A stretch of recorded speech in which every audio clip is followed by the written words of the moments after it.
Hey guys, I'm Roni Mazumdar. I'm been in this country for about 25 years. Currently, I'm an entrepreneur. Essentially, I create memorable events and ideas. That's what I bring to life. That's essentially who I am. And I'm very excited to be here this evening and having a further conversation with all of you. Thank you, Roni. Thank you so much for that wonderful introduction. We are so glad to have you today in the podcast. Thank you. My pleasure. Thank you both for inviting me here. Mm-hmm. So, Roni, in your introduction, you said you make memorable events. Sure. Yeah. What does that mean? So, the first thing to recognize is that what I like to create in different dimensions, and it could be through arts, it could be through restaurants, it could be through films, television, any medium that you're touching. In the end, I create products that leave an impression and an impact on you. If it doesn't, then it doesn't excite me. That's what I realized a little over a decade ago, and I started working towards that goal to create it. Where that brings me today is a group of restaurants. That's really where the focus is, and in the near future, there's some really exciting stuff that I'm working on that I would love to share with you guys. Wow. Yeah. Can you speak a little about what's coming next? Just to give you background, I own a group of restaurants. There's 3 of them. There's going to be a 4th one that's opening by the middle of this year. What we're doing, we're creating through my personal lens of Indian restaurants that all look and feel different. And as you mentioned, 3 of the restaurants that you currently own, and all of these 3 restaurants are in New York City. Yeah. And I have to name them for the audience. Sure. Yeah, Rahi, the Masala Wala, and Adda.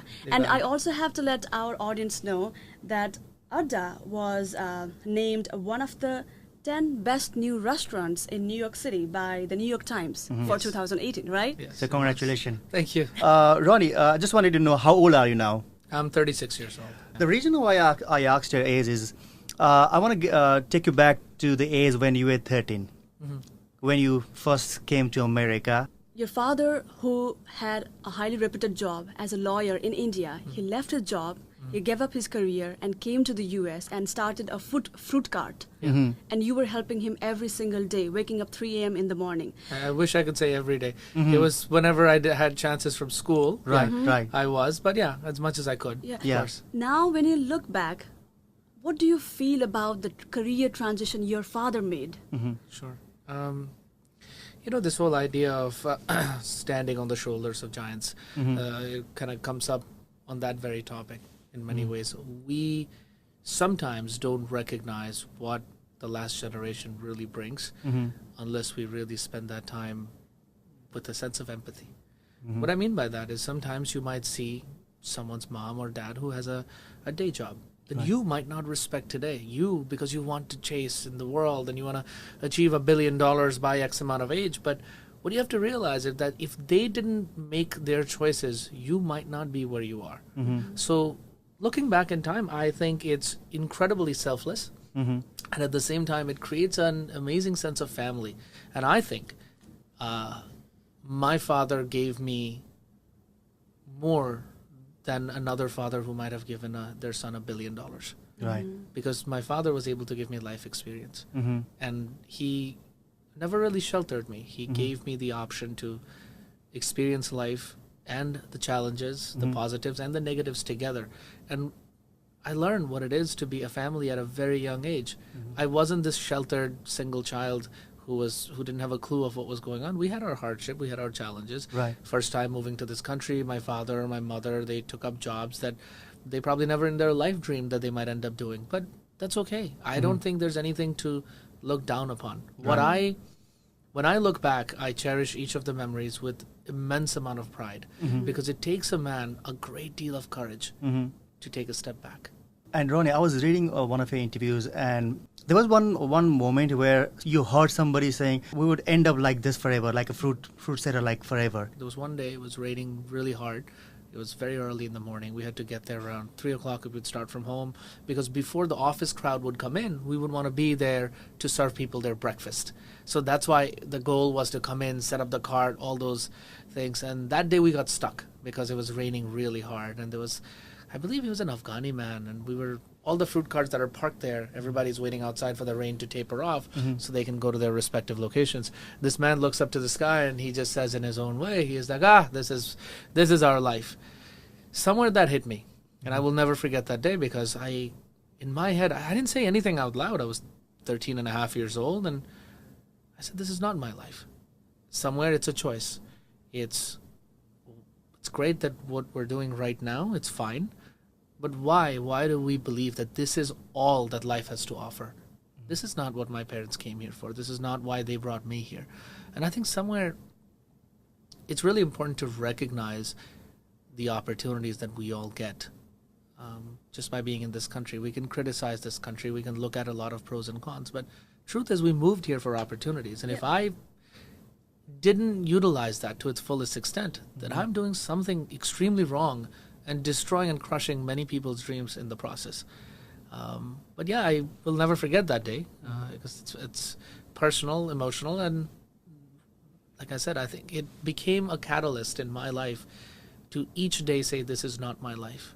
It is not my life. When I graduated from college as an engineer, ended up getting a job at one of the largest Fortune 500 companies in the world. Still, after a few years, I said, this is not my life. After quitting that, when I opened my first restaurant, and that was featured in multiple publications, I said, this is not my life. I actually had a humongous argument with my father, not for once, but many times over, with just opening the restaurant. Right. Because he was scared. When you come from a turbulent past, you want stability. What my parents gave me was that sense of stability, so I could shake things up. Yeah. And if I wasn't, then that's where I feel like I'm not living to my fullest potential.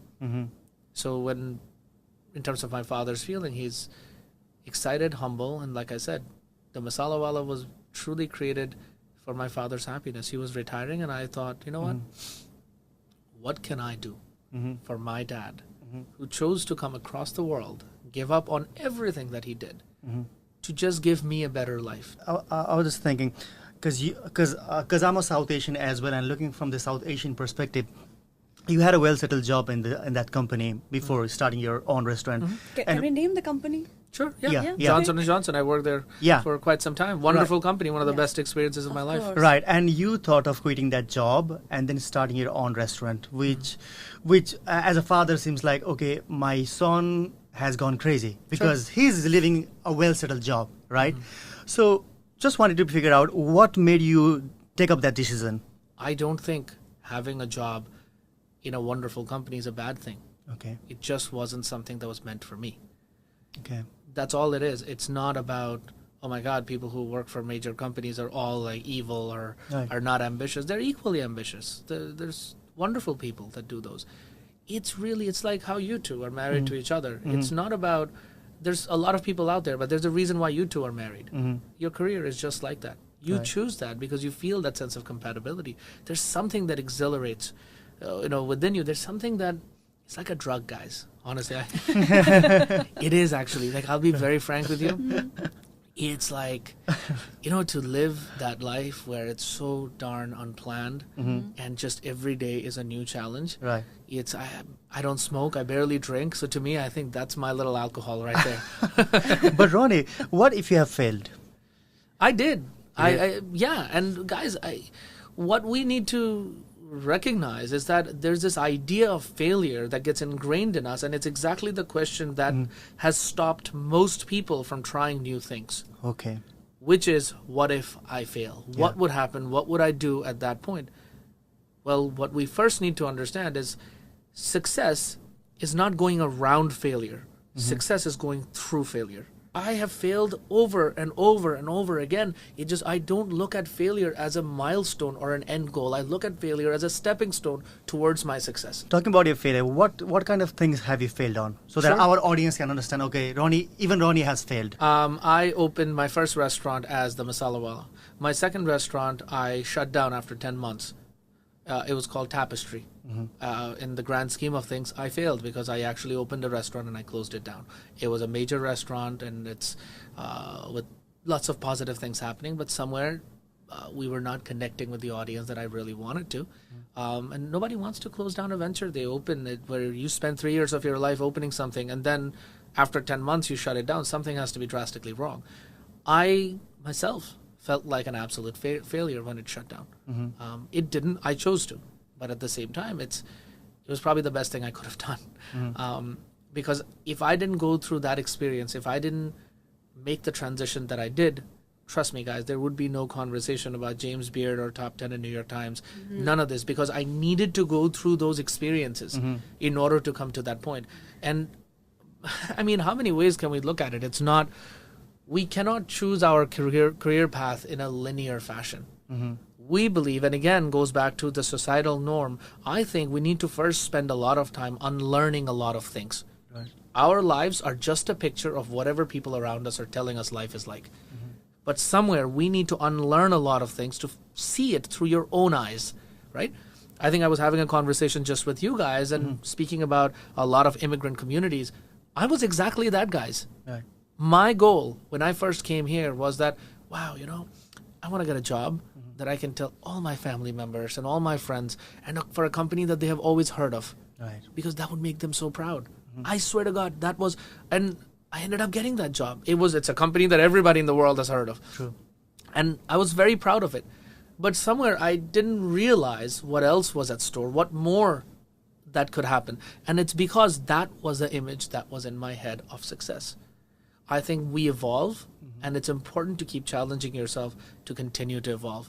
But I think where we are now in terms of failure, it's a huge topic. I spent like 6 months after that quote-unquote failure, kind of not happy, kind of really, it hits you, man. No matter, trust me, I can sit here and give you all the motivational talks. When shit happens to you, you're going to feel it. Right. And when your life is on the line, you're going to feel that too. My very first restaurant, Masala Wala, wasn't a roaring success on day one. There were the first 3 months. I used to sit outside the restaurant, look inside with like 2 people eating, and I used to actually think, wow, I think all of New York has already eaten. That's why nobody's here right now. Swear to God, exact thoughts that used to go through my head. The only difference was that I chose not to sit there and say, I guess nobody's going to show up, so I should let it go. This concept, this plan didn't work out, so I should just stop. Each time, you have to be the one to find that motivation within you to keep pushing ahead at a time when no one in the world might believe in you. So now we're at the end of the podcast. If there's any audience who wants to reach out to you for any career advice, are you comfortable saying your email address? Roni, RONI, at rahinyc.com. And if you happen to reach out to Roni, please make sure you write at the end of the day in the subject title so that Roni knows where these emails are coming from. Sure. Yeah. I'm feeling really very heavy after listening to what you have got to say. And I barely fed you. Look at that. Thank you so much for very inspiring conversation. Thank you so much for sharing your personal story with us. Thank you, guys. Thank you for inviting me. And I think I'm equally inspired by you guys, I must say. I think it's important to, in our little conversation we were having to what we're doing, I think it's not just me. What is important to realize, and I'll close by saying this, there's nothing about me that's special. I am equally like anybody else within our community. Anybody who wants to be me or bigger can any day do it. There's truly, the only difference is I just keep pushing. I just keep challenging and questioning new things, similar to what you guys are doing. So we're not that far off, and I'm equally inspired by you guys. So thank you for this exhilarating moment. Thank you so much. On that note, we'd like to end our podcast, and we want to thank BetaWorks for this podcast session. Yeah, for providing us the location to record the studio, to record our conversation with Roni today. And keep following our podcast. So until next week. Bye-bye. Hey guys, a quick note. If you have a personal story that you think might be helpful to the newly arriving immigrants in the US, please contact us. We would love to feature you in our podcast. Go to our website, podcastattheendoftheday.com, and write to us by going to the feedback section. And by the way, if you love this podcast, you can support us with a small donation. Your help will enable us to continue producing more episodes. The link to support our podcast is in the description below.